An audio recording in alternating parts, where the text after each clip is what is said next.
Hi everyone, welcome back to our channel Ease IELTS. If you're preparing for the IELTS reading section, you know that multiple choice questions can be challenging. But don't worry, today we are diving into what these questions are really about, why they are tricky, and the best strategies to help you answer them confidently.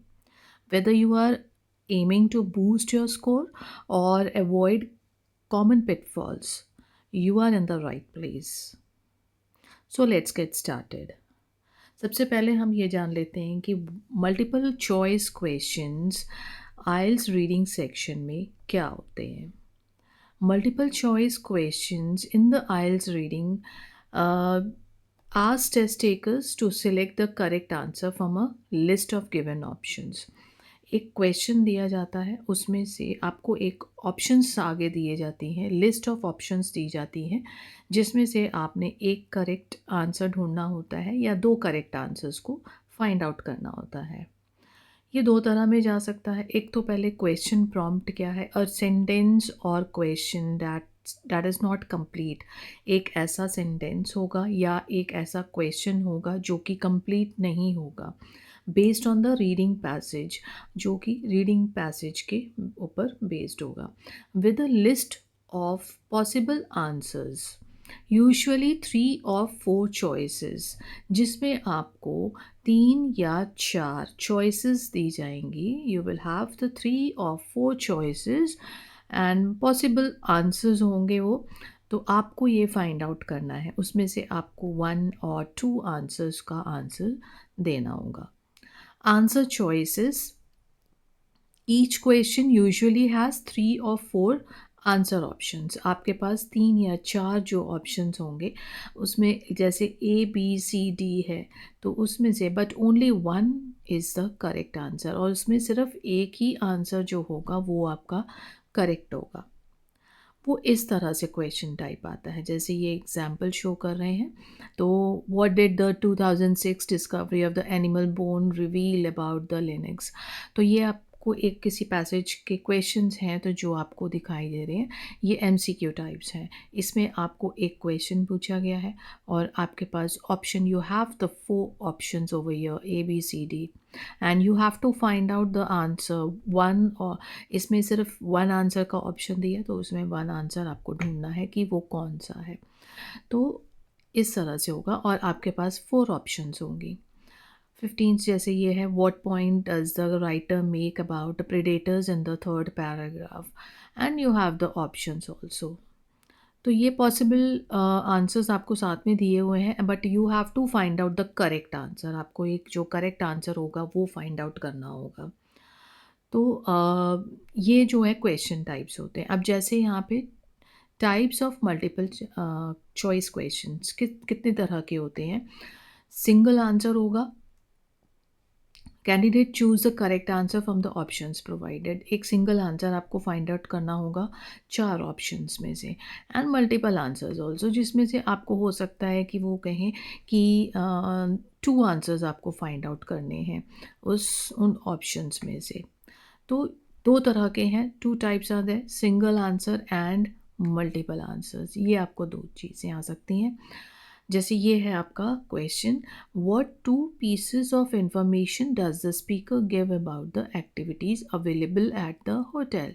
तो इसमें आपको 2 choice करनी है, 2 की choice रखनी है.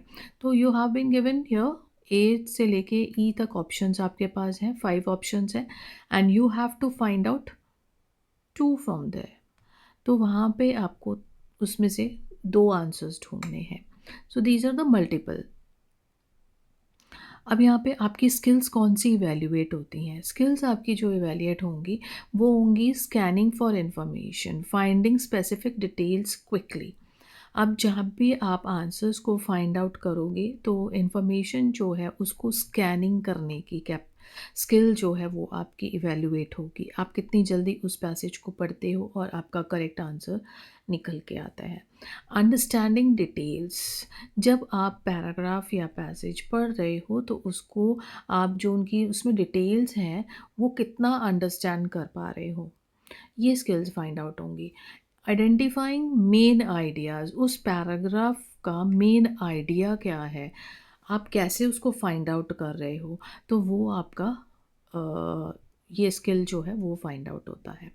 Recognising inferences, drawing reasonable conclusions, जब आपने आपने कीवर्ड्स के साथ अपना डिटेल्स को पढ़ लिया, उसका मेन आइडिया ढूंढ लिया, तो उसका रीजनेबल कंक्लूजन क्या निकला है वो आप जब निकालते हो, तो that is your recognising inferences. So these are the skills that will be evaluated. और इसकी जो आपको now when we have learned कि आपके पास कितने तरह के एमसीक्यू टाइप क्वेश्चंस आती हैं, टू टाइप्स की हैं, एक आपका single answer and the other one is multiple answers. तो अब इनको जो है ये सॉल्व करना थोड़ा सा मुश्किल लगता है बच्चों को, तो क्या किया जाए? Now you have the some tips and strategies to solve it. So first is in this task you need to pick the correct answer. ये हमें मालूम है कि जब आप इस तरह के क्वेश्चन टाइप में आते हो तो आपको वन और टू आंसर्स को पिक करना होता है। सेकंड जो टिप है वो क्या है, रीड द फर्स्ट क्वेश्चन। आपने पहले फर्स्ट क्वेश्चन को रीड करना है। द अनफिनिश्ड सेंटेंस, जब वो सेंटेंस इनकम्प्लीट है उसको आपने फर्स्ट रीड करना है, बड़े केयरफुली रीड करना है and try to translate in your native language so that you can understand it clearly. आपको वो जो भी क्वेश्चन दिया है उसको क्लियरली समझ आना चाहिए। And find the important words, और उसमें से आपको क्या करना है, इम्पॉर्टेंट वर्ड्स को ढूंढना है, दैट इज़ योर की words. If the question does not give information, enough information, अगर वो जो क्वेश्चन है वो पूरा इंफॉर्मेशन नहीं दे रहा है, आधा दे रहा है, तो इट्स अ गुड आइडिया, क्या गुड आइडिया है इसमें, to look at the options too. अब उसमें क्या होगा, हमें इन्फॉर्मेशन पूरी नहीं पता है, तो आपने क्या करना है, पहले ऑप्शंस को भी एक बार से पढ़ लेना है and pick important words from them. उनमें से, उन ऑप्शंस में से, ए से लेके डी तक जो भी आपके ऑप्शंस दी हुई हैं उनमें से आपने क्या करना है, कीवर्ड्स को अंडरलाइन करना है। इसको एक बार फिर से समझ लें कि पहले क्वेश्चन को हमने रीड किया, अगर वो क्वेश्चन पूरी तरह से कंप्लीट नहीं है तो उसको क्या करना है, आपने उसमें से इम्पॉर्टेंट वर्ड्स को अंडरलाइन कर लेना है क्वेश्चन के। फिर उसके बाद में अगर आपको लगता है कि वो अभी क्वेश्चन पूरा इनफ इंफॉर्मेशन नहीं दे रहा, तो उसमें क्या करना है, आपने ऑप्शंस के भी जो हैं स्टेटमेंट्स उसको भी पढ़ लेना है और उसमें भी आपने इम्पॉर्टेंट वर्ड्स या फिर की वर्ड्स को अंडरलाइन कर लेना है।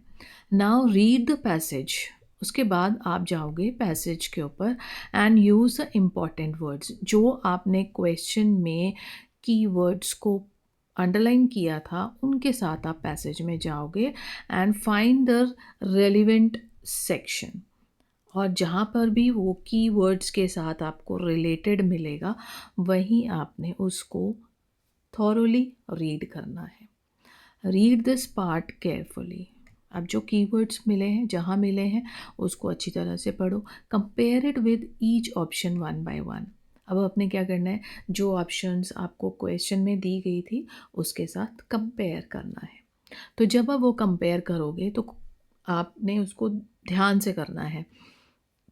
The process of elimination, process of elimination क्या होता है कि जब आपको जो ऑप्शंस दी गई हैं उसमें से अगर आपको लग रहा है कि ये ऑप्शन नहीं है, पैसेज के अंदर नहीं है, तो उसको क्या करना है, आपने एलिमिनेट करना है। एलिमिनेशन क्या होता है, उसको वहाँ पे क्रॉस मार्क कर देना है कि ये इन्फॉर्मेशन हमारी उसमें नहीं है, पैसेज में नहीं है। Can often help you find the correct answer. अगर आप प्रोसेस ऑफ एलिमिनेशन करते हो, वहाँ पे क्रॉस लगा देते हो, तो आपके लिए आंसर को फाइंड आउट करना ईजी हो जाता है। Incorrect options usually have the keywords but they don't fully match the meaning of the passage। अब क्या होता है, इनकरेक्ट ऑप्शंस जो होती हैं जिस पे हमने एलिमिनेशन यानी कि क्रॉस का लगाया था साइन, तो वो क्या है, इनकरेक्ट ऑप्शंस हैं।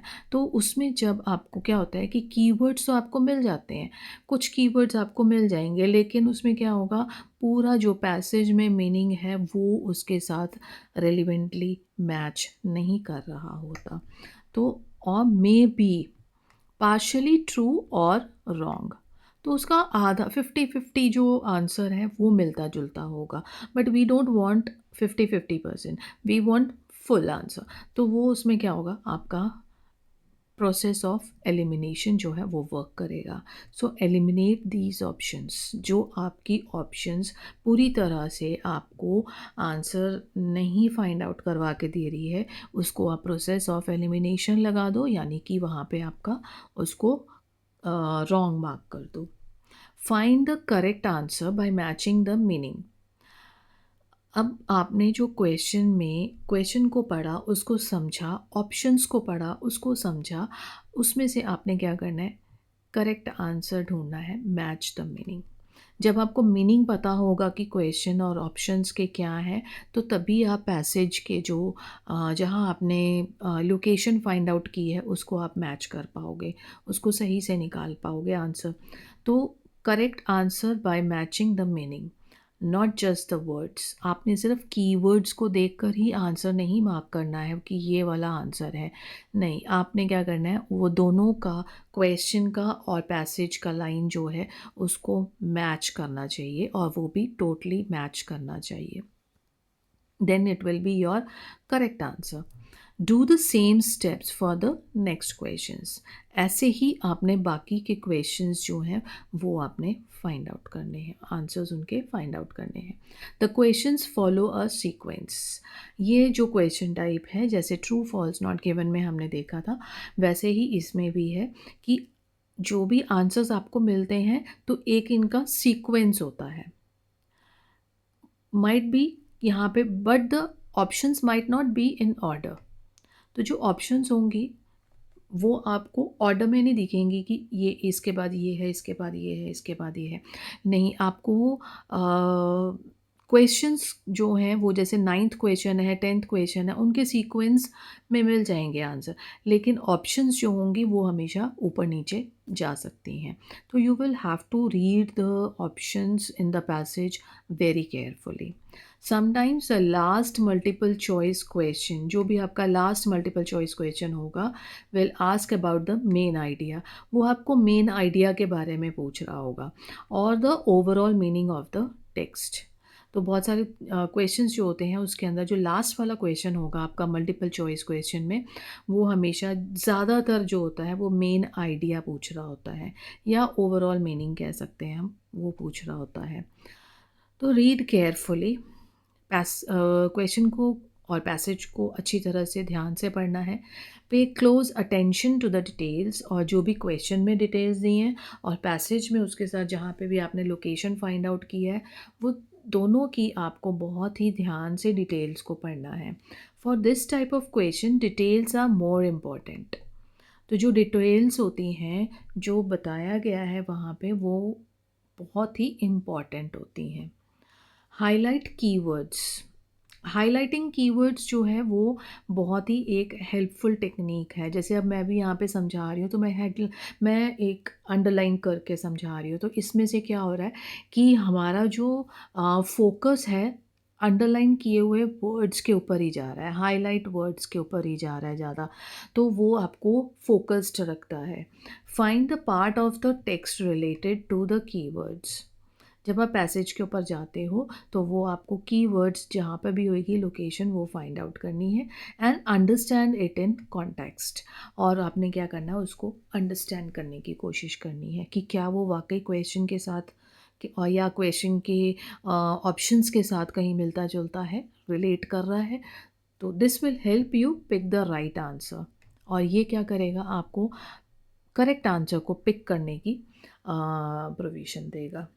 आंसर एवरी क्वेश्चन, ये बहुत ही इंपॉर्टेंट है। कुछ बच्चे जो हैं, कुछ स्टूडेंट्स क्वेश्चंस जो नहीं आते हैं उनको छोड़ के आ जाते हैं, तो you don't have to leave the questions. आपने कोई भी क्वेश्चन जो है वो छोड़ के नहीं आना है, you have to answer every question. If you are not sure if you are unsure, make a guess. आप एक गेस लगा सकते हो, लेकिन छोड़ के नहीं आना है। There is a chance you guess could be correct. हो सकता है कि जो आपने गेस लगाया है, आपको लग रहा है कि हाँ भी ये हो सकता है, तो वो हो सकता है कि करेक्ट भी हो जाए। सो कोई भी क्वेश्चन छोड़ के नहीं आए। If you leave a question blank, the examiner will mark it wrong. तो वो आपका रॉन्ग चले जाएगा। तो इससे अच्छा है कि आप एटलीस्ट गेस करके आओ वहाँ पे कि आपको ये लग रहा है आंसर, तो हो सकता है कि वो ठीक हो जाए। Last but not the least, double check. हमेशा डबल चेक करें अपने आंसर्स को। जो भी आपने करेक्ट आंसर्स ढूंढे हैं, उनको हमेशा एक बार से चेक करें लास्ट में। Some questions ask for more than one answer. Instructions को अच्छी तरह से पढ़ें कि क्या वो सिंगल आंसर मांग रहा है या मल्टीपल आंसर मांग रहा है। तो ये जो क्वेश्चन टाइप है, थोड़ा सा चैलेंजिंग है, इसको अंडरस्टैंड करने की ज़रूरत है। अगर आप इसको अच्छी तरह से समझ के चलोगे तो definitely you will achieve it. तो आप इसको बड़े ध्यान से करें। And that's it for today. Now you have a clear understanding of what multiple choice questions in the IELTS reading section is, and more importantly, some powerful strategies to tackle them. Now you have understood. Remember, practice is key, so don't forget to apply these tips to sample tests. If you found this video helpful, please give it a thumbs up and share it with your friends who are also preparing for IELTS. And subscribe to our channel Ease IELTS for more tips and strategies to help you succeed. Thanks for watching, and I will see you in the next video. Definitely, we will try these strategies in the question types. So, good luck with your IELTS preparation. Thank you.